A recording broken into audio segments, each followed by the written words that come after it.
வணக்கம். அடுத்த 5 நாட்களுக்கு பார்த்தீங்கன்னா, மிதமான மழைக்கு வாய்ப்புள்ளது என்று வானிலை ஆய்வு மையம் பார்த்தீங்கன்னா, தகவல் தெரிவிச்சிருக்காங்க.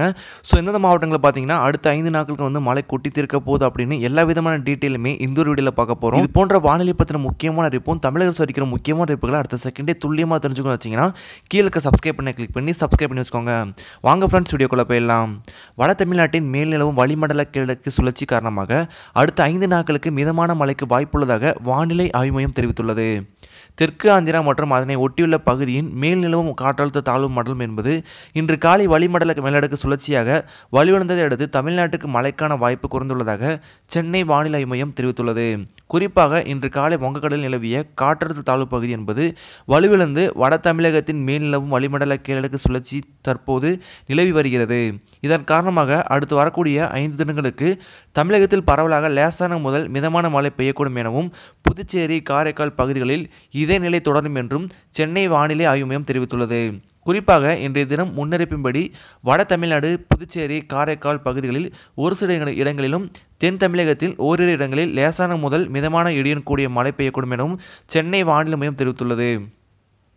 அதேபோல 25ஆம் தேதி முதல் 28ஆம் தேதி வரை 4 நாட்களான முன்னறிவிப்பில் தமிழ்நாடு, புதுச்சேரி, காரைக்கால் பகுதிகளில் ஓரிரு இடங்களில் வளிமண்டல சுழற்சி காரணமாக லேசான முதல் மிதமான மழை பெய்யும் என்று சென்னை வானிலை மையம் தெரிவித்துள்ளது. சென்னை நகரை பொறுத்தவரை அடுத்த 24 மணி நேரத்துக்கு வானம் மேகமூட்டத்துடன் காணப்படும் என்றும், நகரின் ஒரு சில இடங்களில் பகல் நேரங்களில் இடியுடன் கூடிய மிதமான மழை பெய்யக்கூடும் எனவும் சென்னை வானிலை மையம் தெரிவித்துள்ளது. கடந்த 24 மணி நேரத்தில் பொறுத்தவரை தமிழ்நாட்டில் திருவள்ளூர் மாவட்டம் தாமரைப்பாக்கத்தில் 10 சென்டிமீட்டர் மழையும், திருவள்ளூர் மாவட்டம் திருத்தணி, காஞ்சிபுரம் ஆகிய இடங்களில் தலா 7 சென்டிமீட்டர் மழையும் அதிகபட்சமாக பதிவாகியுள்ளது. மீனவர்களுக்கான எச்சரிக்கை எதுவும் கொடுக்கப்படவில்லை. தமிழகத்தை பொறுத்தவரை தற்போது கடற்பரப்பில் வளிமண்டல கிழக்கு சுழற்சி நிலவுவதால் காரணமாக வடகிழக்கு பருவமழை தாக்கம் அடுத்து வரக்கூடிய ஒரு வாரத்துக்கு சற்று குறைவாக இருக்கும் என்றும், தமிழகம் முழுவதும் வறண்ட வானிலை நிலவக்கூடிய நிலையில் அடுத்த 48 மணி நேரத்துக்கு அந்தமான் கடலோர பகுதியை ஒட்டிய புதிய மேலடுக்கு சுழற்சி ஒன்று உருவாக இருக்கிறது.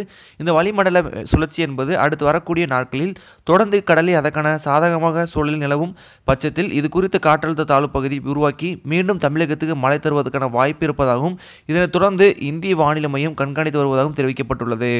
ஸோ தமிழகத்தில் பார்த்தீங்கன்னா ஒரு சில மாவட்டங்கள் வந்து லேசான முதல் மிதமான மழை பெய்யும் அப்படின்ற மாதிரி சொல்லியிருக்காங்க. மேலும் இது போன்ற வானிலை பற்றின முக்கியமான அப்டேட்டை அடுத்த செகண்டே தெரிஞ்சுக்கணும்னு வச்சிங்கன்னா கீழே சப்ஸ்கிரைப் பண்ணி கிளிக் பண்ணி சப்ஸ்கிரைப் வச்சுக்கோங்க. அடுத்த பதில் சந்திக்கலாம். வணக்கம்.